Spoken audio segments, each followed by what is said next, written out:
Selamat berjumpa kembali Bapak Ibu Saudari-saudara, umat beriman terkasih dalam Tuhan, pendengar setia Mutiara Pagi dimanapun Anda berada.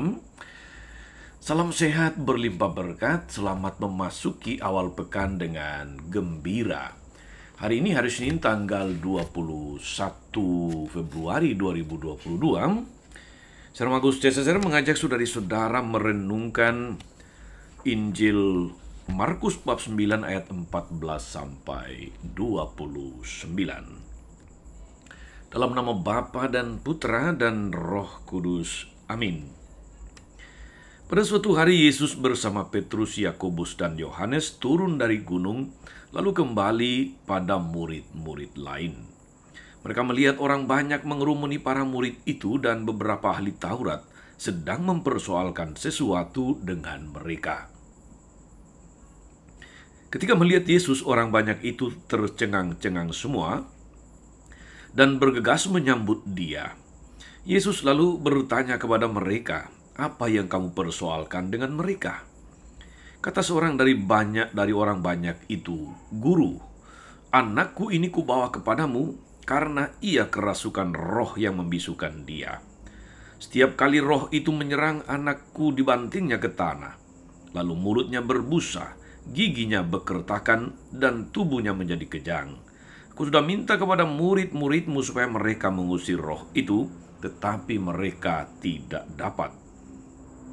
Maka kata Yesus kepada mereka, "Hai kamu angkatan yang tidak percaya, berapa lama lagi aku harus tinggal di antara kamu? Berapa lama lagi aku harus sabar terhadap kamu? Bawalah anak itu kemari." Lalu mereka membawanya kepada Yesus, dan roh itu melihat Yesus. Dan ketika roh itu melihat Yesus, anak itu segera digoncang-goncangnya, dan anak itu terpelanting di tanah dan terguling-guling, sedang mulutnya berbusa. Kemudian Yesus bertanya kepada ayah anak itu, "Sudah berapa lama ia mengalami ini?" Jawabnya, "Sejak masa kecilnya. Seringkali roh itu menyeretnya ke dalam api ataupun ke dalam air untuk membinasakannya. Sebab itu, jika engkau dapat berbuat sesuatu, tolonglah kami dan kasihanilah kami." Jawab Yesus, "Katamu, jika engkau dapat. Tidak ada yang mustahil bagi orang yang percaya." Segera ayah anak itu berteriak, "Aku percaya, tolonglah aku yang kurang percaya ini." Ketika melihat makin banyak orang datang berkerumun, Yesus menegur roh jahat itu dengan keras, katanya, "Hai kau, roh yang menyebabkan orang menjadi bisu dan tuli. Aku memerintahkan engkau, keluarlah dari anak ini dan jangan memasukinya lagi." Lalu keluarlah roh itu sambil berteriak dan menggoncang-goncangkan anak itu dengan hebatnya. Anak itu kelihatannya seperti orang mati, sehingga banyak orang mengatakan, "Ia sudah mati." Tapi Yesus memegang tangannya dan membangunkannya, lalu ia bangkit berdiri.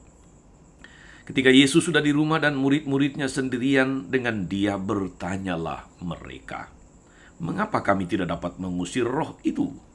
Jawab Yesus, "Jenis ini tak dapat diusir kecuali dengan doa." Demikianlah sabda Tuhan. Bapak Ibu Saudari-saudara, umat beriman terkasih dalam Tuhan, ada seorang nelayan menyeberangkan penumpang dengan perahu dayungnya yang berjumlah 2 batang. Pada dayung yang satu bertuliskan doa dan dayung yang lain bertuliskan kerja.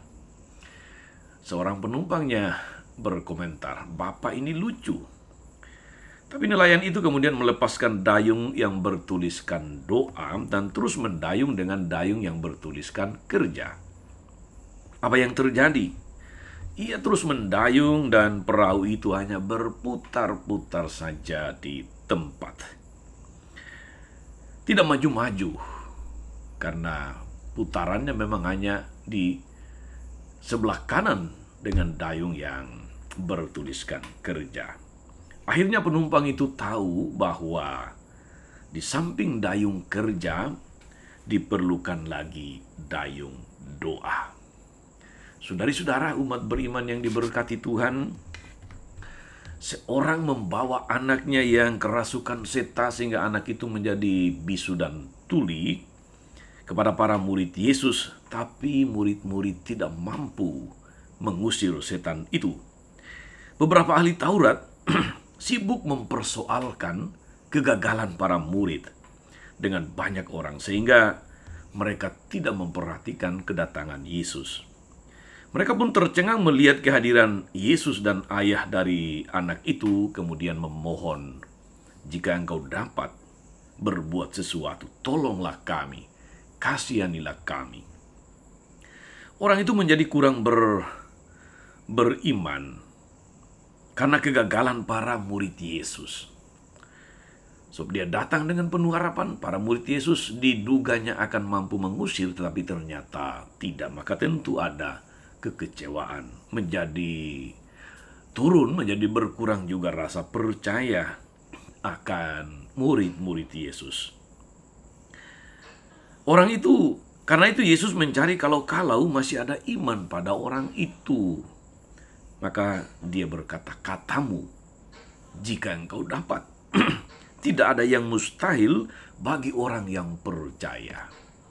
Kalimat ini powerful. Tidak ada yang mustahil bagi orang yang percaya.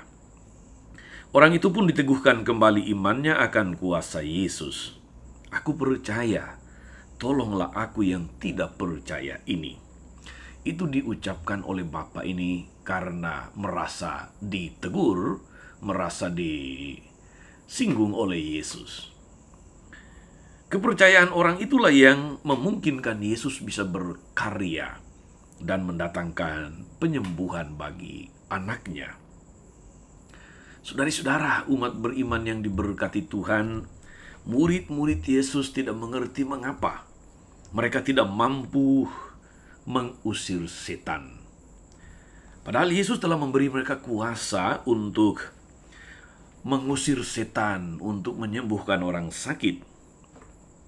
Yesus memberi jawaban bahwa jenis ini tidak dapat diusir kecuali dengan berdoa. Artinya saudara-saudari, mereka sudah mendapat kuasa dari Yesus, iya.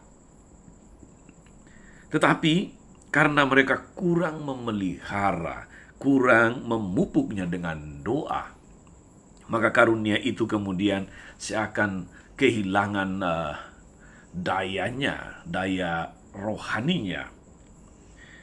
Karena itu sebagai pengikut Kristus, saudara-saudara, kita semestinya terus-menerus menjalani hidup kita, berkarya, beraktivitas, tapi jangan pernah melupakan doa. Sebab doa itu adalah cara kita memupuk hidup rohani kita, supaya tetap seimbang antara rohani dan jasmani, antara doa dan kerja. Ketika keseimbangan itu terjadi, saudara-saudari, sebagai buah dari iman kita kepada Tuhan, doa itu kan sebuah ungkapan iman. Maka percayalah, mestinya tidak ada sesuatu yang gampang menggoyahkan kita. Tidak ada sesuatu yang dapat kemudian merugikan, membuat kita jatuh. Kalau kita punya hidup doa yang teratur, tidak hanya berusaha, bekerja, beraktivitas dengan segala macam kesibukan, tapi juga berdoa dengan tidak henti-hentinya. Ingat cerita di awal tadi, ketika hanya dayung kerja yang dipakai, perahu itu berputar-putar di tempat. Tapi ketika keduanya dipakai, antara doa dan kerja, kiri dan kanan, maka perahu kemudian maju menuju ke tujuan. Saudari-saudara, umat beriman yang terkasih dalam Tuhan, kita adalah orang-orang beriman, Kristiani. Salah satu ungkapan iman kita itu adalah doa. Doa membuat kita punya senjata rohani. Kita punya kekuatan batin untuk menghadapi segala peristiwa, termasuk godaan-godaan si jahat, godaan-godaan setan. Sebab kejatuhan seringkali memang diandaikan bahwa kita memang kurang doa, kurang memelihara relasi kedekatan dengan Tuhan. Manakala kita dekat dengan Tuhan, percayalah, kita pasti mampu menangkal segala sesuatu yang mau menjatuhkan kita sebagai karya dari iblis, karya setan. Oleh karena itu, saudara-saudari, jangan pernah tinggalkan doa. Berdoalah dengan iman. Tidak ada yang mustahil bagi orang yang percaya, demikian kata Yesus. Mari saudara-saudari kita menjalani aktivitas hari ini dan hari-hari selanjutnya dengan doa dan karya yang seimbang, rohani dan jasmani.